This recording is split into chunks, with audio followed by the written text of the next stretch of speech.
días a todos. Muchas gracias a los miembros de la Sociedad de Investigación del Sueño por haberme permitido invitar al doctor Pavan Mogileski. Él es director de la Clínica de Sueños de la Universidad de Chicago. Es médico neumólogo, intensivista, dedicado al sueño, sobre todo en el área de alteraciones respiratorias y metabolismo. Es un honor para mí presentárselos. Muchas gracias.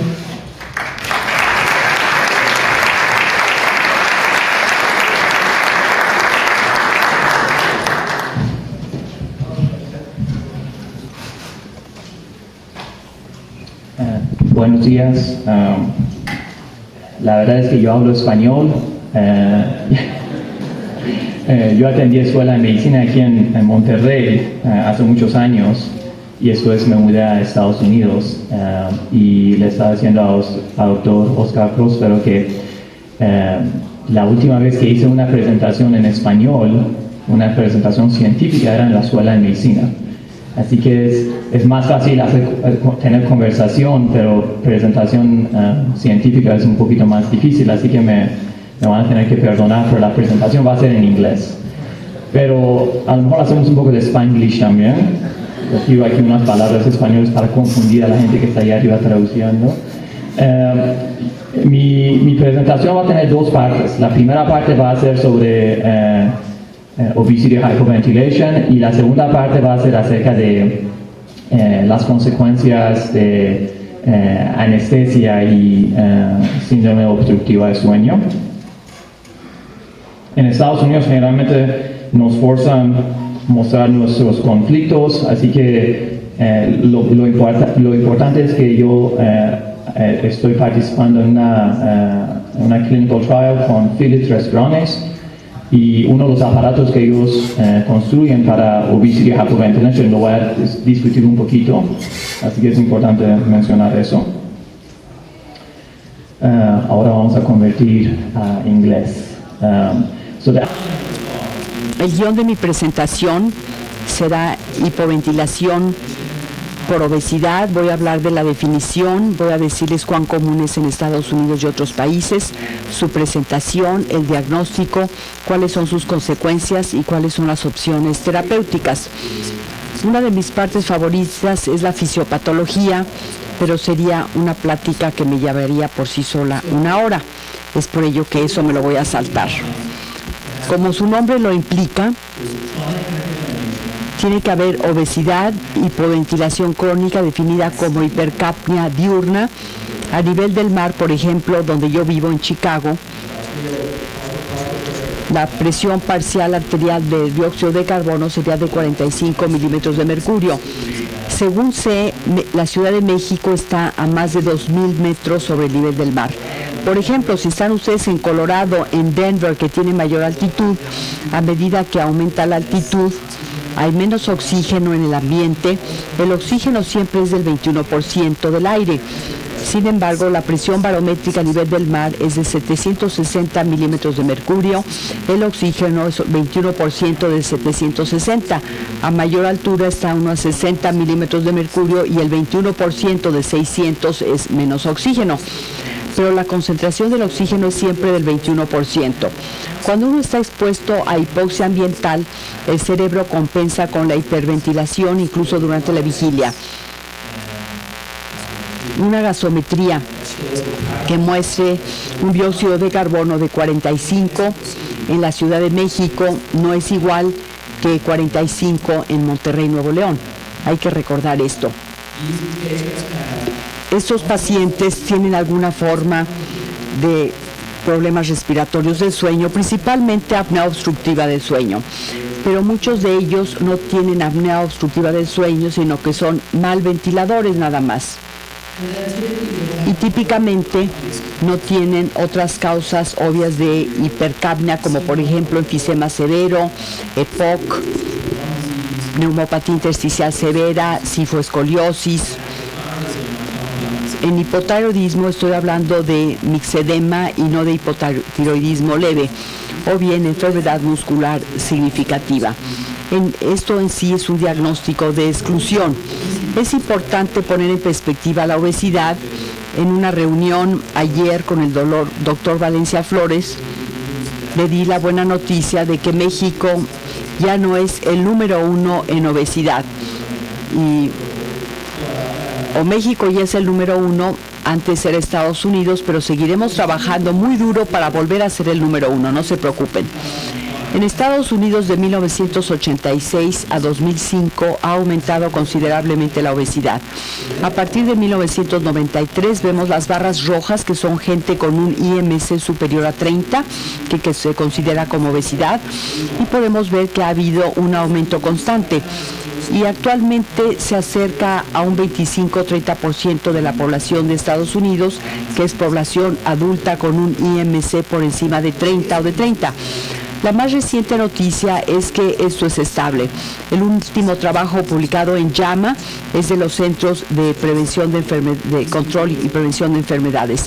Muestra que las tasas de obesidad en adultos y adolescentes llegaron a un nivel estable. Esto es bueno. Lo que está ocurriendo es que una vez que uno se vuelve obeso, dentro de la categoría de obeso puede uno volverse más obeso o con obesidad severa. Un IMC de 40 y de 50 son cifras que han aumentado continuamente, y estas son las personas que tienen mayor riesgo de desarrollar síndrome de hipoventilación por obesidad. No sabemos cuál es la prevalencia de hipoventilación por obesidad en la comunidad. Si vemos a personas con apnea obstructiva del sueño, y aquí tenemos diferentes países que les muestro, con diferentes países, números de pacientes para cada estudio, vemos que la prevalencia en personas con apnea obstructiva del sueño va del 10 al 20%. Del 10 al 20% de personas con apnea obstructiva del sueño también tienen hipoventilación diurna. Nuestro reporte fue el más alto, pero esto es en parte porque tuvimos a los pacientes más obesos con IMC de 43 en comparación con el otro grupo. Es así que no hay nada particularmente malo con la población estadounidense. Parte de esto es porque tenemos más obesidad que otros países. Vemos aquí un estudio de Francia que se ve en rojo, un estudio de Italia en blanco y el nuestro. A medida que aumenta la categoría de IMC, el porcentaje de personas con hipoventilación por obesidad aumenta. No hay nada raro en los estadounidenses, solo pasa que tenemos más obesidad que otros países. Pero hay otros países que nos están alcanzando. Hay epidemia de obesidad en India, China y Japón. Estamos exportando nuestra cultura de comida occidental y comida rápida, y otros países desafortunadamente están teniendo estos mismos problemas. Aquí estoy tratando de pronosticar o de estimar cuál es la prevalencia de hipoventilación por obesidad en la población general. Me pregunto si sería posible, en términos generales, del 3 al 4% de la población adulta estadounidense tiene un IMC por encima de 40, o sea, con obesidad severa u obesidad mórbida. Si decimos conservadoramente que la mitad de ellos tienen apnea del sueño, eso sería el 1.5% de la población con apnea del sueño y un IMC por encima de 40. Hay quienes dirán que esto es más del 50%, pero seamos conservadores. Si creen los datos que les mostré, que personas con apnea obstructiva del sueño del 10 al 20% tienen hipoventilación, terminamos con 0.15% de la población. Dirán ustedes, ¿qué significa eso? Y esto es lo que significa, dependiendo del número que consideremos, de 1 a 3 de cada 1000 personas de la población tienen síndrome de hipoventilación por obesidad. No es tan raro. Esto es más que la esclerosis lateral amiotrófica o ELA, y más que la narcolepsia, por mucho. En mi opinión, esta es una subestimación porque son cifras conservadoras, pero no sabemos con toda certeza cuál es la prevalencia de hipoventilación por obesidad en la comunidad. Lo que sí sabemos es que la mayor parte de la gente recibe un diagnóstico muy tardío, desafortunadamente, y voy a mostrarles más adelante los datos. Lo que quiero mostrarles ahora es uno de nuestros sujetos de investigación. Es un varón de ascendencia mexicana que participó en nuestro estudio de investigación. Cuando está en estado estable como paciente externo, así es como se ve su estudio. Arriba tenemos las etapas del sueño. Este es un polisomnograma de toda la noche, sueño REM, un poquito de sueño profundo. Es joven, está en la tercera década, muy obeso, IMC de alrededor de 50. Su gasometría diurna, su gasometría arterial fue de PCO2 de 52-53 milímetros de mercurio durante la vigilia, en estado estable, sin exacerbaciones. Esta es la oxigenación, esta es la medición de CO2 transcutáneo, posición del cuerpo, estas son las apneas, tiene muchas apneas y el índice de apnea-hipopnea es cercano a 100. Tracemos algunas líneas para que se orienten. La línea verde es una saturación de oxígeno del 90%. La mayoría de la noche tiene saturación de oxígeno por debajo de 90. Esta línea es la saturación de oxígeno del 70%. Esta persona entonces tiene hipoxemia del sueño nocturna severa. Cada vez que entra a sueño REM, su oxigenación empeora. Veamos ahora el CO2. Esta línea es donde debería estar, 40 milímetros de mercurio al nivel del mar. Pero esta línea es de 55 y cada vez que entra a sueño REM hay un poquito de aumento en el CO2 transcutáneo y tiende a tener hipoventilación durante el sueño REM. Siempre hablamos acerca de la apnea del sueño leve, severa, pero esto es una especie diferente. Esto es lo más severo que puede haber, es lo peor de lo peor, y es por ello que estas personas, no puede comparar a un paciente con síndrome con hipoventilación por obesidad con el paciente con apnea del sueño promedio. Esta enfermedad es mucho peor. Cuando vean este grado de hipoxemia en un polisomnograma en alguno de sus pacientes, hay que sospechar síndrome de hipoventilación por obesidad. Esto no se ve en una persona con apnea obstructiva del sueño. Simplemente este grado de hipoxemia no se ve. Aquí tenemos datos sobre cómo se presentan estas personas. La mayoría se diagnostican alrededor de la quinta década, o sea, es un diagnóstico tardío. Tenemos una bastante representación de mujeres, alrededor del 40 al 50% son mujeres, tienden a ser muy obesos, con un cuello muy grande, centímetros. Si vemos la gasometría en estado estable, el PCO2 es de alrededor de 53, con un rango, y tienden a estar hipoxémicos. Podemos ver que tienen mucha disnea. Esto es la clase de disnea del Consejo de Investigación Médica y tiene 4 clases. La disnea de clase 4 de esta clasificación, que es la escala que se utiliza en el Reino Unido, significa que no puede uno vestirse sin tener disnea. Es una disnea de mínimos esfuerzos, con actividades de la vida diaria. Y la escala de somnolencia de Epworth es de 14, la mayoría de ellos tienen somnolencia. Cuando vemos el polisomnograma en personas con síndrome de hipoventilación por obesidad, tienen apnea del sueño severa, hipoxemia significativa, la saturación de oxígeno casi siempre está por debajo del 90%. Aquí se muestra que la mitad de la noche, pero depende del estudio. Cuando vemos la función pulmonar, ya sea con la capacidad vital forzada o el BEF1, podemos ver que tienen defecto restrictivo leve. Tienden a no tener obstrucción como los asmáticos o personas con enfisema o EPOC. Tienden a no tener enfermedad de vía aérea obstructiva. Es triste que la presentación más común que vemos en nuestra institución y en la mayoría de las instituciones de Estados Unidos al momento del diagnóstico es esta. Ingresan a urgencias con insuficiencia respiratoria crónica, aguda sobre crónica. Cuando están en condiciones estables, como el sujeto que les mostré de ascendencia mexicana, la gasometría normalmente es un pH de 7.38 con PCO2 de 53. Son personas que no tienen reserva ventilatoria. Si tienen alguna infección, si tienen celulitis, si les da un resfriado o neumonía leve, esto es suficiente como para desequilibrarlo. Se presentan en urgencias con un pH de 7.21, PCO2 de 80, o sea, insuficiencia respiratoria hipercápnica aguda sobre crónica. En la Universidad de Chicago, les digo tristemente, se les clasifica como pacientes con EPOC, aunque nunca en su vida hayan fumado, no tienen riesgo de EPOC.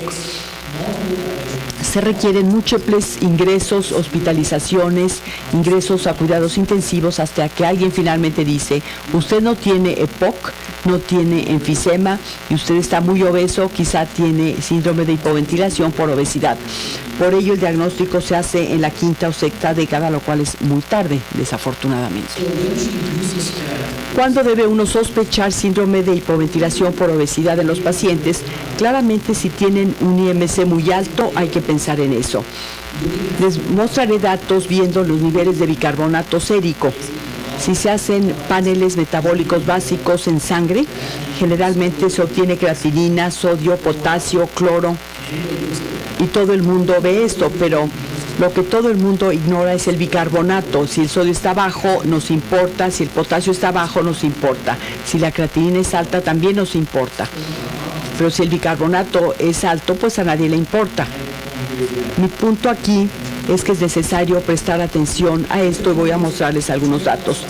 Otra cosa es que si vemos la oximetría de pulso del paciente en la clínica y la saturación de oxígeno es baja, después de que llevan unos minutos en reposo en la clínica y tienen una saturación de oxígeno del 95, 93, 92%, debe uno preguntarse por qué están hipoxémicos, por qué la saturación de oxígeno está baja.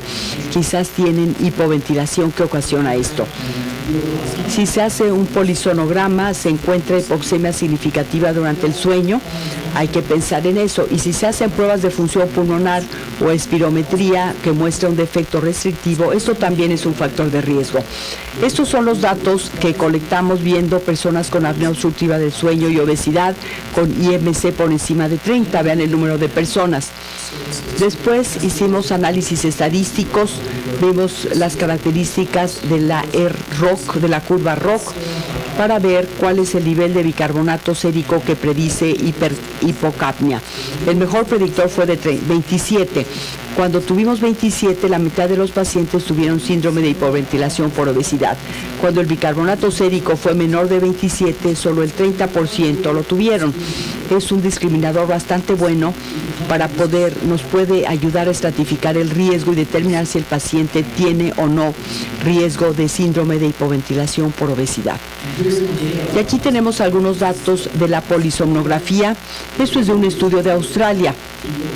Se estudió a personas con apnea obstructiva del sueño, a 20 y tantos pacientes y otros 20 y tantos pacientes con síndrome de hipoventilación por obesidad, IMC similar, EHI similar y función pulmonar similar. Todo lo demás fue igual, solo un grupo tenía hipercapnia y el otro grupo no estaba hipercápnico. Mostraron que cuando ve uno el porcentaje del tiempo total del sueño durante la polisomnografía, donde la saturación de oxígeno era menor del 80%, en el grupo con hipoventilación por obesidad fue el 90% de todo el tiempo y en apnea obstructiva del sueño casi nada.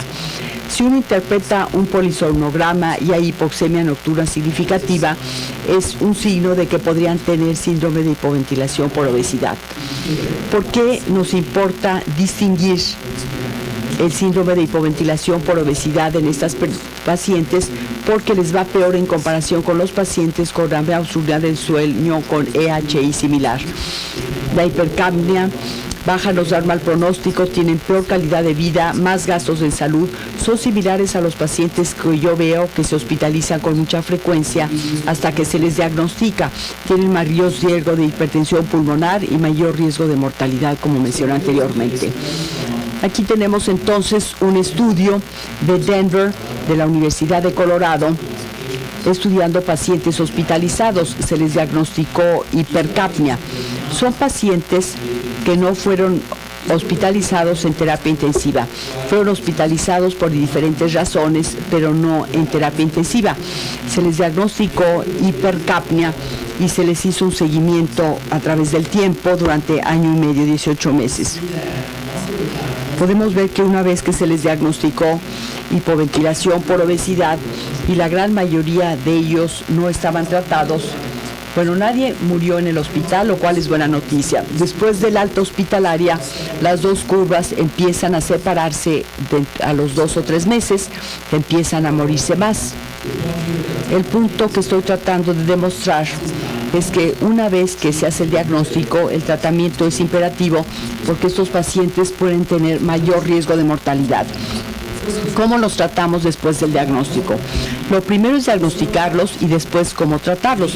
Hay varias opciones. El principal tratamiento es terapia con presión positiva de vías aéreas o PAP. Hay otras opciones como cirugía, traqueostomía o cirugía bariátrica para que bajen de peso, o hay terapia farmacológica sobre la que prácticamente no hay datos o hay datos mínimos, con medroxiprogesterona, que es un estimulante respiratorio, o acetazolamida, que también es un estimulante respiratorio. El oxígeno es un poco preocupante, voy a mostrarles algunos datos sobre el oxígeno. La pregunta que surge es si debemos utilizar CPAP como presión positiva de vías aéreas o de binivel o lo que llamamos BiPAP. Cuando vemos a personas con síndrome de hipoventilación por obesidad y vemos titulación de PAP en el laboratorio del sueño, el 43% de los pacientes con síndrome de hipoventilación por obesidad tienen hipoxemia a pesar de la titulación adecuada del CPAP. Entonces se programa el CPAP y hay apnea y desaparecen las apneas y otros trastornos, pero los pacientes siguen estando hipóxicos, es lo que trato de decirles. En el estudio que les muestro de Australia, se definió la hipoxemia persistente como 10 minutos continuos con saturación de oxígeno por debajo del 80%, y todos estamos de acuerdo en que es significativo. El mismo grupo de Australia, dirigido por Amanda Piper, hizo un estudio asignando aleatoriamente a 36 pacientes. Excluyeron a los que tuvieron falla del CPAP, personas como estos en quienes falló la titulación del CPAP. Se les asignó aleatoriamente a CPAP contra BiPAP y se les siguió 3 meses. Podemos ver que el grado de mejoría en el dióxido de carbono en sangre arterial fue alrededor de 6 milímetros de mercurio con CPAP y de 6.9 con BiPAP. Y esto no fue estadísticamente significativo. El punto aquí es que si se da a un paciente que pasa la titulación de CPAP, si se le da BiPAP, no hay gran diferencia, pero no todo el mundo tiene una titulación exitosa del CPAP, la mitad no la pueden tener. Es por ello, y esta es una diapositiva que les mostré anteriormente sobre mi conflicto de intereses, porque el estudio que estoy haciendo con Respironics, que son quienes fabrican este aparato. Se llaman soporte con presión promedio de volumen asegurado. El de Respironics se llama AVAPS y ResMed produce uno que se llama EVAPS. La I significa, no es I por iPhone, para nada, creo que quiere decir soporte de presión con volumen inteligente asegurado. Lo que hacen estos dispositivos en contraste con el CPAP o el BiPAP es que uno le dice al aparato o al ventilador: quiero que administres esta cantidad de volumen de aire o el volumen corriente o circulante, y lo calculamos el volumen circulante o corriente de acuerdo con el peso ideal del paciente, no con el peso real. Cuando el aparato nota que el paciente está exhalando y el volumen circulante es pequeño, lo que hace es aumentar la presión para que el paciente tenga un volumen circulante mayor. Esto básicamente garantiza un mejor volumen circulante o corriente, es lo que hace el dispositivo. La investigación más reciente que ha analizado esto, y vean que todos son estudios pequeños. Este es el estudio de mayor tamaño sobre hipoventilación por obesidad y se hizo en el Reino Unido. Lo dirigió el grupo de Nick Hartz. Podemos ver que se asignó aleatoriamente a 50 pacientes, es el estudio de mayor tamaño, desafortunadamente, y se asignó aleatoriamente a los pacientes a recibir BiPAP. ST significa que hay una tasa de respaldo. Si el paciente tiene apnea central, entra en juego el respaldo. Este es el soporte con presión promedio de volumen asegurado o AVAPS, y se estudiaron estos resultados: mejorías en la gasometría, calidad de vida, escala de somnolencia, disminución del IMC y mejoría de la función pulmonar. Aquí podemos ver las características basales de los pacientes. Vemos que fueron similares en cuanto a edad, en cuanto a obesidad. Estos son los niveles de dióxido de carbono basales en sangre arterial. Y vean las presiones que se aplicaron. En este grupo al que se aplicó AVAPS, la presión expiratoria promedio o la cifra menor, la IPAP, fue alrededor de 9. El IPAP no es un número fijo porque se modifica dependiendo del volumen de la respiración, pero se les dieron volúmenes circulantes o corrientes de 657 mililitros por respiración con tasa de respaldo de 14 respiraciones por minuto. En el grupo aleatorizado a recibir BiPAP con una tasa de respaldo, la tasa de respaldo fue de 14 respiraciones por minuto. Si bajaba la frecuencia respiratoria a 10, el sistema de respaldo entraba para lograr 14 respiraciones por minuto. Pero vean las presiones, 10 para IPAP y 25 de presión positiva inspiratoria de vías aéreas. En la medicina pulmonar, si quiere uno calcular el soporte de la presión y cuánto está uno dando, es esto menos esto. En promedio, los pacientes estaban recibiendo 15 centímetros de agua en términos de soporte de presión, lo cual es enorme. Yo no hago esto en mis pacientes, pero probablemente debería hacerlo. El punto aquí es que cuando vemos una ventilación muy agresiva, muy invasiva, en comparación con AVAPS, que es la nueva tecnología, podemos ver que no hubo diferencias en la mejoría en los gases arteriales. El caso en la Delta, en PCO2, no fue diferente. La adherencia al tratamiento en términos de horas y minutos fue estadísticamente significativa y no hubo diferencia significativa. Fue un estudio negativo. El mensaje es que si a alguien se le va a dar BiPAP y se va a citar el estudio, hay que saber que tenían BiPAP con una tasa de respaldo, no sin la tasa de respaldo, y tuvieron un soporte de presión muy elevado. ¿Qué podemos decir con el tratamiento sin CPAP, sin BiPAP o sin PAP?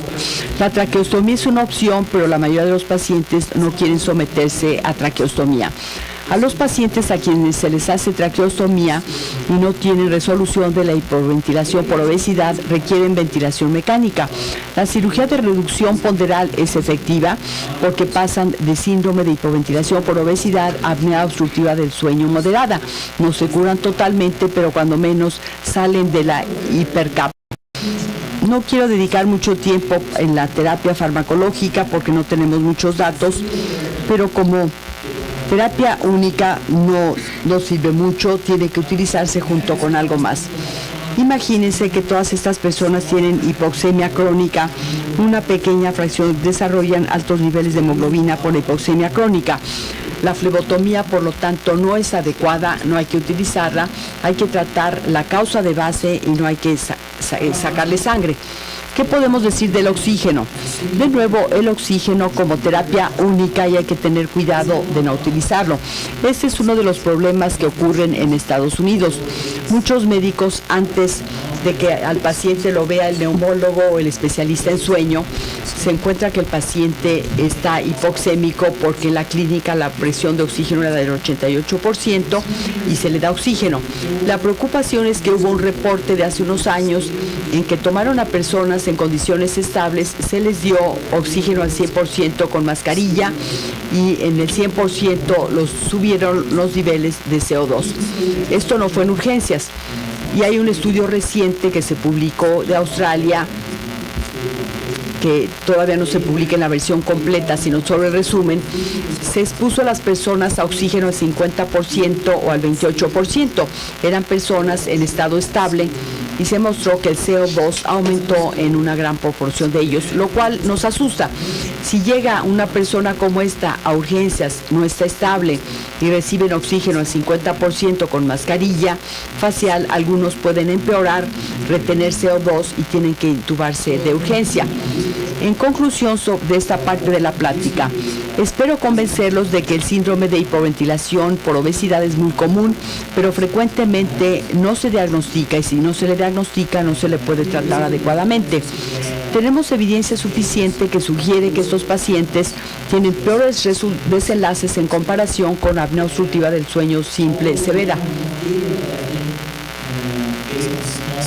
No tenemos datos suficientes, pero a partir de los estudios con que contamos, hay evidencia que muestra que el tratamiento adecuado puede mejorar la morbimortalidad de estos pacientes.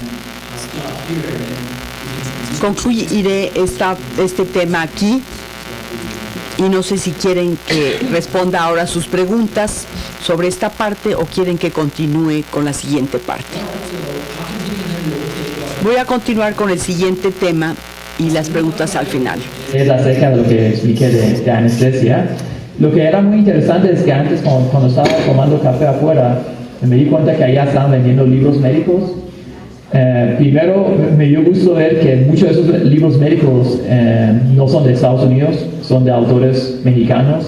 Cuando yo estaba en la escuela de medicina eso no era el caso, así que eso es bueno. Y también me di cuenta que hay varios libros acerca de la anestesia, pero lo que no vi es un libro de medicina de sueño. Así que eso quiere decir que hay oportunidad para ustedes escribir un libro de medicina de sueño en ese mercado. Yo pienso que, bueno, si se vende o no, yo no sé, pero hay oportunidad de perdido.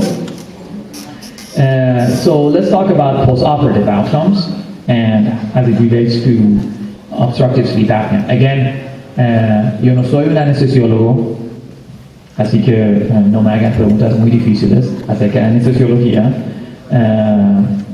Nomás lo que quiero enseñarles es la relación entre el síndrome y las complicaciones que pueden tener.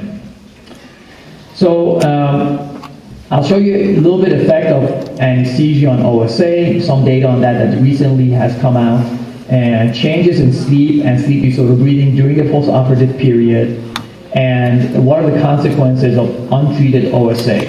And I'll share with you some of the data and what's the role of auto CPAP in the postoperative period.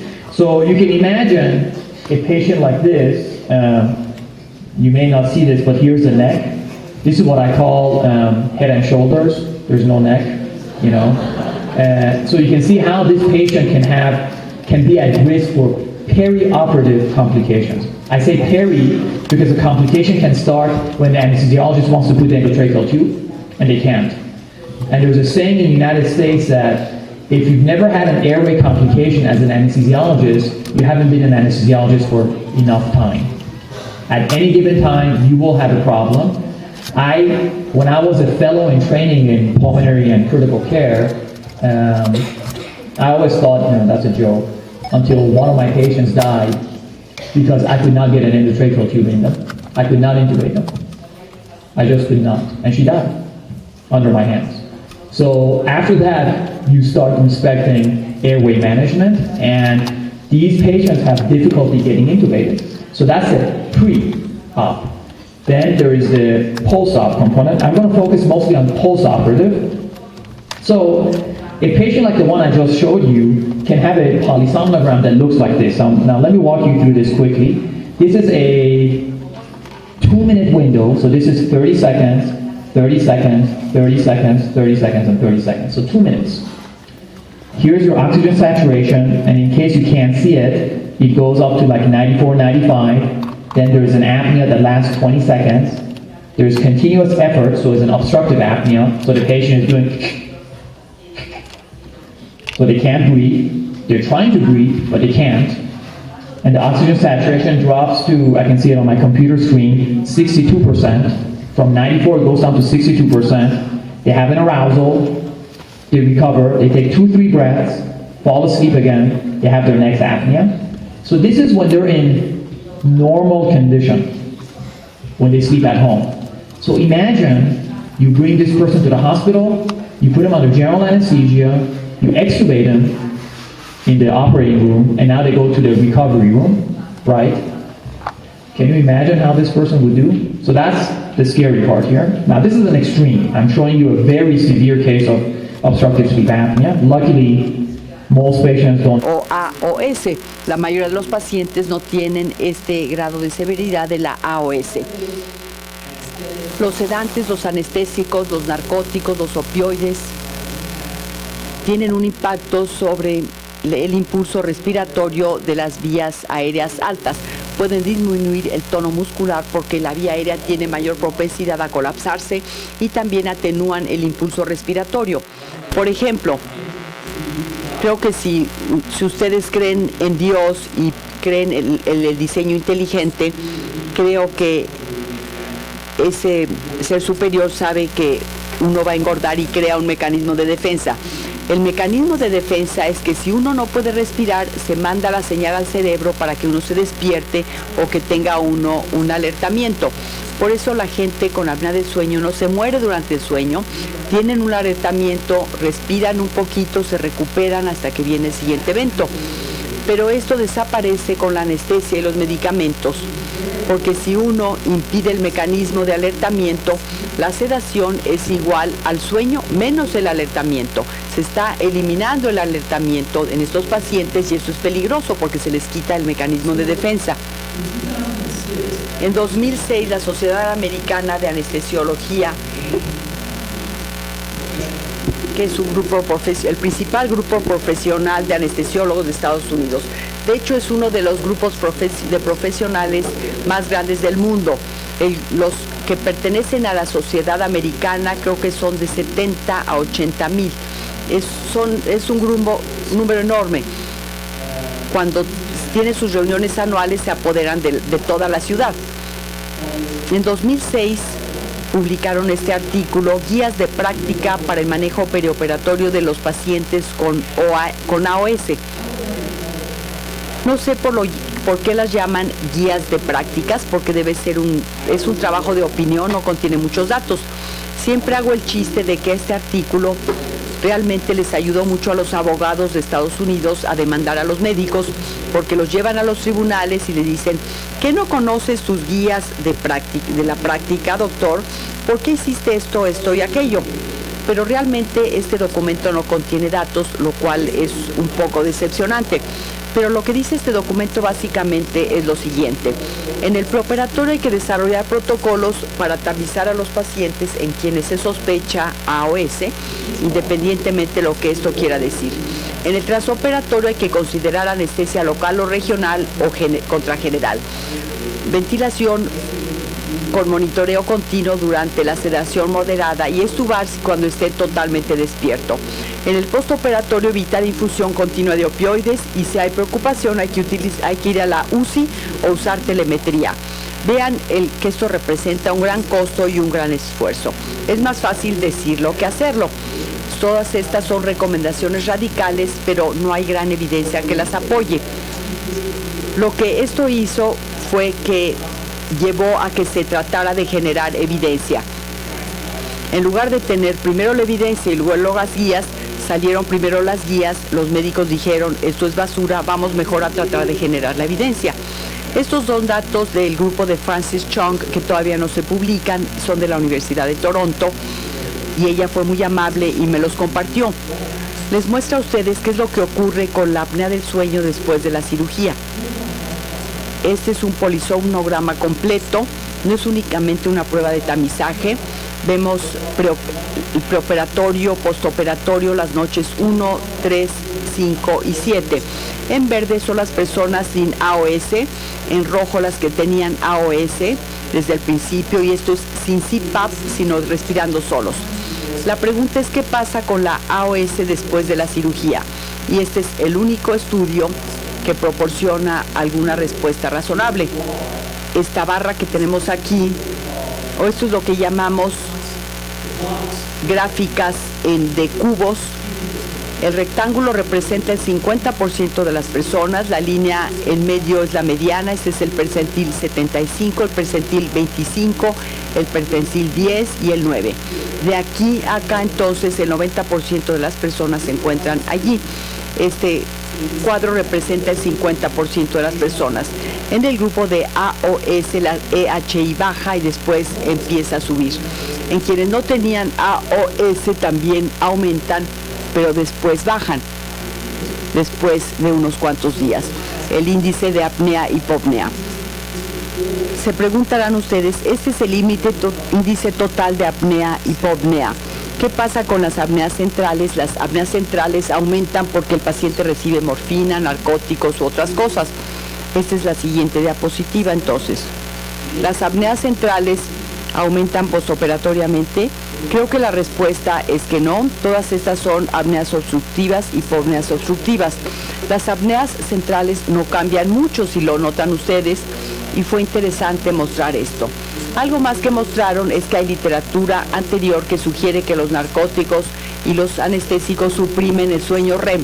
Los 2 primeros días después de la cirugía baja el sueño REM, después los pacientes son dados de alta y en casa tienen el rebote del sueño REM. Y en estos casos tienen peor ventilación, inestabilidad cardiovascular y por ello la gente muere en casa 2 a 3 días después de ser dados de alta. Hay una diapositiva de Frances Chung que muestra lo que pasa con el sueño REM y que no se las muestro, y ella deshace este mito.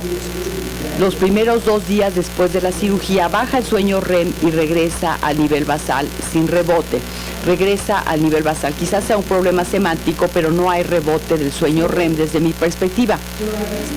Hay cuando menos de 10 a 20 estudios pequeños, de 30, de 100, de 50 pacientes, la mayoría retrospectivos. Analiza lo que ocurre en las complicaciones postoperatorias. Un amigo mío, Rup Kaur, de la clínica Cleveland, hizo un metaanálisis de todos estos estudios.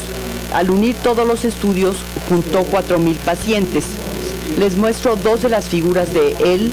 Una es la insuficiencia respiratoria postoperatoria. Cuando la línea atraviesa la razón de Momios de 1 o la línea de la unidad, significa que no es estadísticamente significativa. La mayoría de los estudios individuales tuvieron significancia estadística, pero no tuvieron significancia estadística por no tener poder estadístico o pacientes suficientes. Pero al verlos agregados, el riesgo de insuficiencia respiratoria postoperatoria aumenta en las personas que tienen AOS, o sea, sube. Lo mismo para el riesgo de intubación. Obviamente cuando uno va al quirófano, le ponen una sonda endotraqueal a uno, y aquí tenemos la intubación de emergencia después de la cirugía. Vemos que el riesgo también está aumentado y la cantidad de heterogeneidad en el análisis estadístico fue muy baja. Lo que él quería hacer fue ver bases de datos a nivel nacional a gran escala. Hay una disponible en Estados Unidos que se llama la base de datos de muestra de pacientes internos a nivel nacional. Se reportan 8 millones de hospitalizaciones a esta base de datos provenientes de más de 1,000 hospitales de 44 estados. Los datos se aproximan al 20% de la muestra estratificada de hospitales de Estados Unidos. Los datos de esta base de datos se pueden generalizar por completo a la población de Estados Unidos. Estudiamos de 2004 a 2008. Hay 2 razones por las que elegimos estos 4 años, de 2004 a 2008. Una es que la Sociedad Americana de Anestesiología publicó sus guías en 2006. Me interesaba saber qué había ocurrido 2 años antes y 2 años después de la publicación. Era uno de mis objetivos. El otro objetivo era el dinero, como siempre. No teníamos fondos sino hasta 2008, porque cada año que quiere uno hacer el estudio hay que pagar. Si consideramos el periodo de 2004 a 2008, vemos que hay menos cambios en las técnicas quirúrgicas, en las técnicas anestésicas, y es un periodo homogéneo. Únicamente nos interesaba la cirugía electiva y quitamos cirugías de emergencia, y nos interesaban diferentes categorías de cirugías. Estábamos trabajando de abajo hacia arriba, las piernas, cirugía de cadera, reemplazo de rodilla, reemplazo de cadera, cirugía de próstata, en varones obviamente, cirugía abdominal y después de tórax. Las cirugías cardiovasculares, el 75% de ellas fueron bypasses coronarios, el 15% fueron cirugías de válvula, las abdominales fueron EMI o colectomías totales, el 20% colecistectomías, las prostatectomías fueron prostatectomías radicales, y de las ortopédicas el 87% fueron reemplazos totales de cadera o de rodilla. Esto me hizo pensar que yo debía haber sido cirujano ortopedista. Solo el 20% de la población estadounidense se hospitaliza. En el 20% de la población hospitalizada hubo 783,000 reemplazos de cadera y de rodilla en Estados Unidos. No sé por qué. Si quieren ustedes traducir esto a toda la población, tendrán que multiplicarlo por 5. En un lapso de 5 años, entonces, y mis matemáticas no son muy buenas, por eso estudié medicina, sería alrededor de 3 o 4 millones de reemplazos de cadera y de rodilla en Estados Unidos. ¿Por qué? No tengo idea. Parece como demasiadas caderas y rodillas, pero esto es lo que está determinando la cifra. Después vimos la cirugía bariátrica, 91,000 casos de cirugía bariátrica. Nos interesaba la mortalidad intrahospitalaria, los cargos totales, la estancia hospitalaria, las complicaciones cardiovasculares. Nos interesaba ver cuándo se intubaba a los que habían sido intubados. Esa es la prevalencia de AOS en esta base de datos. Podríamos decir que está subrepresentada porque la prevalencia de AOS debería ser mayor, pero es lo que tuvimos en la base de datos. Claro que todo depende del grupo quirúrgico. Los de cirugía bariátrica toman esto más en cuenta y esta cifra creo que es baja. Mi argumento es que cuando presentamos este trabajo para publicación, lo objetaron diciendo que era una subrepresentación. Dije, bueno, son personas con AOS clínicamente significativa. En la población de Estados Unidos la prevalencia de AOS es de alrededor del 20%, pero la mayoría son casos leves. Quizás todos estos son OAS más severas o moderadas. ¿Qué pasa con estos pacientes? Veamos la intubación de urgencias después de la cirugía. Esto es sin ajustes estadísticos, son datos crudos. En el grupo de cirugía ortopédica aumenta el riesgo de intubación con AOS, en próstata aumenta, en cirugía abdominal y cirugía cardiovascular aumenta y también aumenta en cirugía bariátrica que no les estoy mostrando. ¿Qué podemos decir del riesgo de requerir ventilación no invasiva? Aumenta en todos los grupos, lo cual no es sorprendente.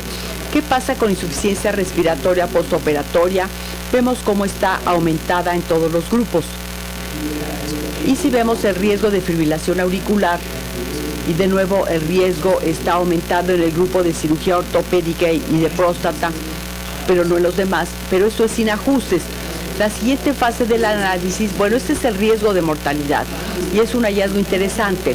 A pesar de tener más complicaciones, más intubaciones, insuficiencia respiratoria, estos grupos no tuvieron mayor mortalidad. En 3 de los grupos el riesgo de mortalidad de hecho fue menor. Después hicimos ajustes con análisis de regresión, ajustamos considerando las variables del modelo como comorbilidades, edad, sexo, ingreso, situación del seguro médico, en qué área estaba localizado el hospital, si era un hospital de enseñanza, etcétera. Y lo que quiero compartirles ahora es la razón de momios ajustando considerando otras variables del modelo. El riesgo de intubación para la razón de momios está extremadamente elevado para todos los grupos quirúrgicos y fue estadísticamente significativa. La ventilación invasiva está aumentada. Si vemos la insuficiencia respiratoria está aumentada con excepción de cirugía abdominal y bariátrica. La fibrilación auricular está aumentada en todos los grupos. Y si vemos el riesgo de mortalidad intrahospitalaria, este riesgo está disminuido, lo cual es interesante. Tienen todas estas complicaciones, pero se mueren menos. Cuando tratamos de publicar esto, mi mentor me dijo, ¿estás diciendo que la apnea del sueño es buena? Le dije, no sé. Nos dio muchos trabajos, muchas dificultades. Hubo muchas objeciones de los revisores de los artículos de la revista. Pero tratemos de entender lo que ocurre. ¿Qué pasa con quienes desarrollan insuficiencia respiratoria? En esta base de datos podemos saber cuándo se les intubó. Si vemos la intubación en el primer día, el grupo con AOS, la mayoría fueron intubados muy tempranamente en comparación con estos. Fueron estadísticamente significativos. ¿Qué significa? Esto significa que las personas con AOS reconocen tempranamente, se intuban tempranamente y quienes no tienen AOS con insuficiencia respiratoria la desarrollan por otras razones como neumonía, por estar peor en general y por ello probablemente tuvieron peores desenlaces. Me voy a saltar algunas de estas diapositivas por razones de tiempo y este es el resumen de los hallazgos. Dijimos que la AOS se asoció independientemente con mayor riesgo de complicaciones pulmonares cuando hay fibrilación auricular. Hubo intubación temprana. AOS se asoció independientemente con menor mortalidad y voy a mostrarles las razones de ello. En pacientes que requirieron intubación de urgencia, quienes no tuvieron AOS estuvieron peor. Y si vemos los 2 años antes de las guías de anestesia y 2 años después, no hubo diferencia, no hubo ningún impacto.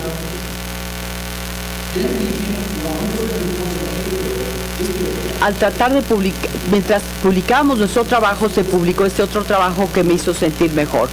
Fue de un hospital en la Universidad de Washington. Tuvieron alrededor de 50,000 pacientes en estas fechas y encontraron que la AOS no se asoció independientemente con la mortalidad a 30 días o a 1 año. Cuando se les siguió durante 2, 3, 4 años murieron más, pero durante el perioperatorio hasta 30 días no hubo mayor riesgo de mortalidad en las personas con AOS. ¿Qué sugieren los resultados? Por un lado, que en la AOS las complicaciones de vía aérea alta pueden ser la mayor razón de insuficiencia respiratoria. Si hay estas complicaciones, estas pueden ser reversibles y mejoran. Se intuban los pacientes tempranamente, se mantienen intubados durante un periodo corto, se les extuba y quizás no están peor. Otra posibilidad que sugirió uno de los revisores y sugirió que lo incluyéramos es que probablemente los anestesiólogos tienen menor umbral de intubación en personas con AOS. Dicen, es un caso difícil, hay que intubar. Cuando se intuba más tempranamente se evitan complicaciones posteriores. ¿Por qué hubo falta de aumento de la mortalidad? Bueno, porque hubo reconocimiento y tratamiento temprano de la insuficiencia respiratoria. Hay algo de lo que se habla que es la paradoja de la obesidad. No es obesidad mórbida, sino IMS de 32, 33, 34. Con un IMC de 32, 33, 34, los resultados parecen ser mejores que si tiene uno un IMC de 21. Eso es interesante. Hay lo que se llama precondicionamiento por isquemia. Son personas que al tener precondicionamiento por isquemia pueden estar protegidas. Pero esto sigue siendo un misterio y hay otras bases de datos que están teniendo los mismos hallazgos que nosotros, por lo que no fueron hallazgos raros los que tuvimos nosotros. Para concluir, quiero presentarles algunos datos acerca del tratamiento con CPAP. Hace un par de años publicamos un trabajo sobre auto-CPAP a los pacientes que venían de la clínica de anestesia a nosotros preoperatoriamente, pero vimos que los pacientes no lo estaban usando. El grupo de Toronto, dirigido por Francis Chung, quien ha hecho mucho trabajo en esta área, publicó este trabajo en Anesthesiology. 87 pacientes recibieron AutoPAP y 90 la atención convencional. Podemos ver aquí que en las diferentes noches, 3 noches antes de la cirugía, la noche preoperatoria 1, 2 y 3, y noche postoperatoria del 1 al 5, vean el número de horas que lo utilizaron. Se mantiene el mismo problema, la gente no está utilizando el CPAP. Eso es preocupante. Hay 2 estudios que quiero mostrarles para finalizar. Este es un estudio italiano que se publicó en JAMA en 2005. Es un estudio aleatorizado, controlado, comparando CPAP contra atención convencional. Con enfoque en apnea del sueño, se enfocaron en insuficiencia respiratoria postoperatoria, pacientes postoperatorios que empiezan a tener hipoxemia. Se les asignó aleatoriamente, se excluyeron los que tenían enfermedad cardíaca, pulmonar, apnea del sueño y obesidad mórbida. Se les asignó aleatoriamente a recibir oxigenoterapia con mascarilla normal o CPAP, oxígeno más CPAP. Lo que encontraron, bueno, no son 160 días, sino 160 horas después de la cirugía. Ese es el riesgo de intubación de repetición, que es un mal desenlace. Ningún cirujano quiere que su paciente sea intubado después de haber sido intubado, ni ningún familiar o ser querido quiere que a su paciente lo intuben. vemos que hubo una baja o una caída significativa. Esto fue tan espectacular que el Consejo de Monitoreo de la Seguridad de los Datos dijo que se tenía que suspender el estudio, o sea que se interrumpió antes de tiempo. Vemos que incluso las neumonías se redujeron significativamente, 2% contra el 10%. Reportan que lograron 96% de cumplimiento en el grupo de CPAP. ¿Cómo lo hicieron? Eso es lo que hicieron. Se llama el casco. Es un casco y supongo que es difícil quitárselo. De esta manera lograron adherencia. Y este es un estudio que se publicó de Francia en el New England Journal of Medicine. Véanlo, especialmente si ustedes se van a someter a cirugía. Si les van a hacer alguna cirugía, hablen con el anestesiólogo. Este estudio muestra cuán importante es atender bien a los pacientes incluso durante la cirugía. Lo que se hizo fue asignar aleatoriamente a los pacientes a cirugía electiva volúmenes circulantes altos o volúmenes circulantes bajos. Da la probabilidad de eventos 30 días después de la aleatorización. Los eventos fueron neumonía, necesidad de invasión invasiva o intubación, y hubo gran diferencia entre los volúmenes circulantes altos y bajos. La buena atención del paciente inicia antes de la cirugía y después de la cirugía. En conclusión, necesitamos más investigación sobre cuál es el trastorno del sueño que tiene más riesgo de complicaciones postoperatorias. Tenemos que saber sobre el tratamiento de la apnea del sueño. Tenemos datos que muestran que la apnea del sueño se asocia con buenos resultados. Lo que no tenemos es la manera de demostrar que el tratamiento de apnea del sueño mejora los desenlaces en el perioperatorio. Y finalmente, ¿cuál es un desenlace importante que nos debe importar? No sabemos, puede ser la intubación, la mortalidad, la neumonía, no sabemos. ¿Y cómo podemos mejorar la adherencia al CPAP en estos pacientes? Porque no lo utilizan particularmente en el perioperatorio. Aquí concluyo y con mucho gusto responderé sus preguntas.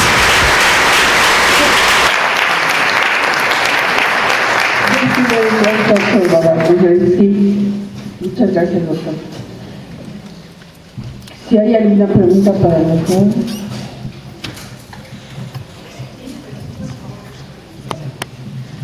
Muchas gracias, doctor, muy amable. Yo soy el doctor Alan, en neumólogo de Ciudad Juárez.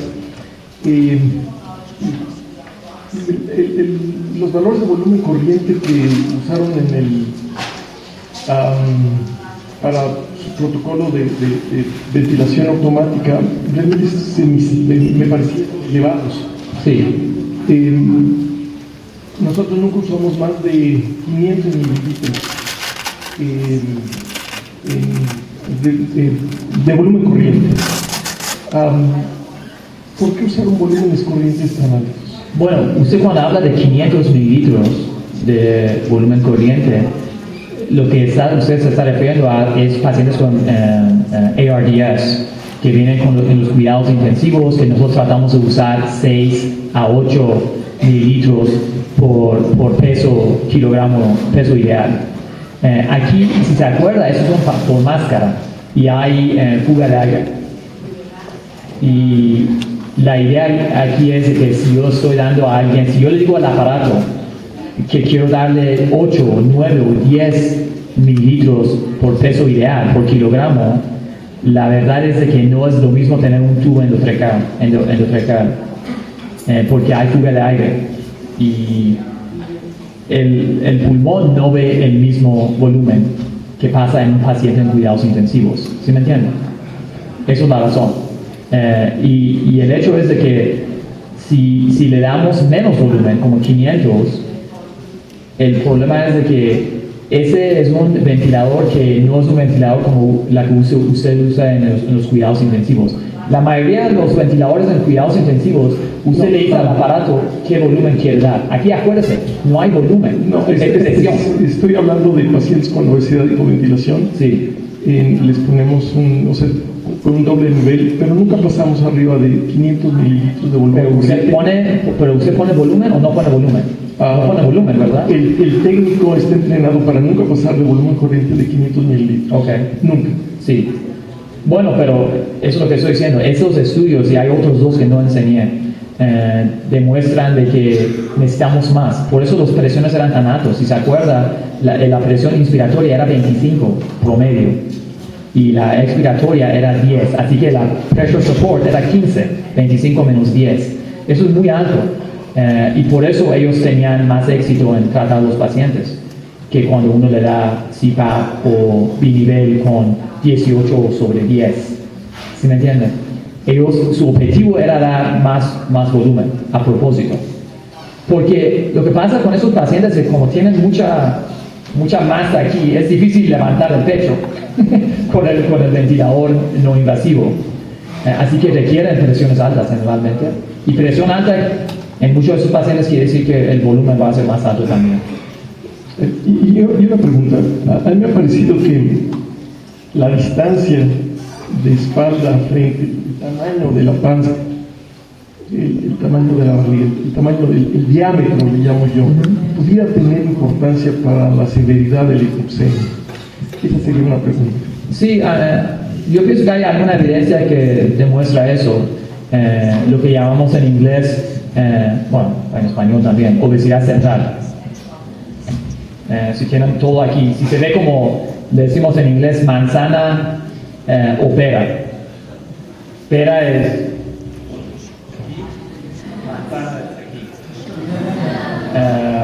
y por eso lo que varias gente usa en research, en investigación es waist to hip ratio.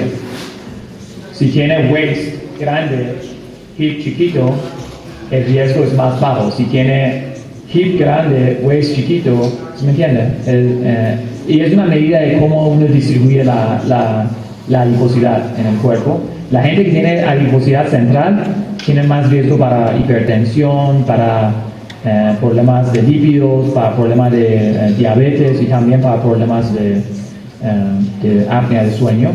Y es genético, no tenemos ningún control sobre eso. Por decir, los hispanos, gente de India, los asiáticos, los African Americans en Estados Unidos, los negros, ellos tienen más riesgo porque tienen más central, obesidad central, comparado con gente de Europa que tienen más pera y no manzana. Es malo ser manzana.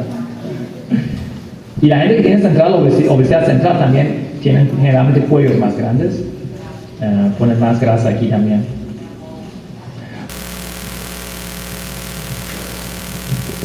Gracias por su presentación, excelente. Una pregunta es, por ejemplo, ustedes han estudiado, han documentado cómo les va a aquellos pacientes obesos con hipoventilación, incluso nada más obesos que necesiten el tratamiento con CPAP. Si utilizan el equipo previo a la cirugía, por ejemplo, un mes, 2 meses, ¿cuánto tiempo ustedes recomiendan que deberían utilizar el equipo previo a entrar a la cirugía? Y si utilizarlo previamente disminuye los riesgos durante y posterior a la cirugía, por ejemplo, en cirugía bariátrica. Nosotros recomendamos para los pacientes que tienen la hipoventilación, la obesidad, recomendamos de perdido 6 a 8 semanas antes de la cirugía bariátrica. Y lo que nos gustaría ver es mejoramiento en el niveles de oxígeno y mejoramiento en el dióxido de carbono en la gasometría, algo así, y demostrar que el paciente lo está usando de una manera objetiva. Lo importante aquí, en mi experiencia, la mayoría de los pacientes que quieren tener cirugía bariátrica lo usan muy bien, porque saben que si no lo usan, el cirujano también tiene problemas para hacer la cirugía. Los ejemplos que les estaba enseñando aquí al final de mi presentación, que era acerca de usar auto-CPAP, el CPAP automático, que la gente no lo usa antes o después de cirugía, esos son pacientes diferentes, porque esos no son pacientes que han venido a la clínica de sueño o que han visto a un neumólogo o un especialista de sueño antes de cirugía. Si se da cuenta, nomás vinieron el día antes. Y no están acostumbrados a usar CPAP, nadie les explicó muy bien, y de hecho, si se pone a pensar, después de cirugía uno tiene dolor, está incómodo, y ahora le ponen el CPAP. No lo va a usar. Pero lo que se refiere a usted, los pacientes que han estado con CPAP por varios meses o semanas antes de cirugía, generalmente lo usan. Eso ha sido mi experiencia, bueno, generalmente. De complicaciones no sabemos, no hay ningún estudio que ha demostrado que si lo usan o no lo usan van a tener más complicaciones. Esos estudios no se han hecho. Esperamos que mejora, pero no sabemos.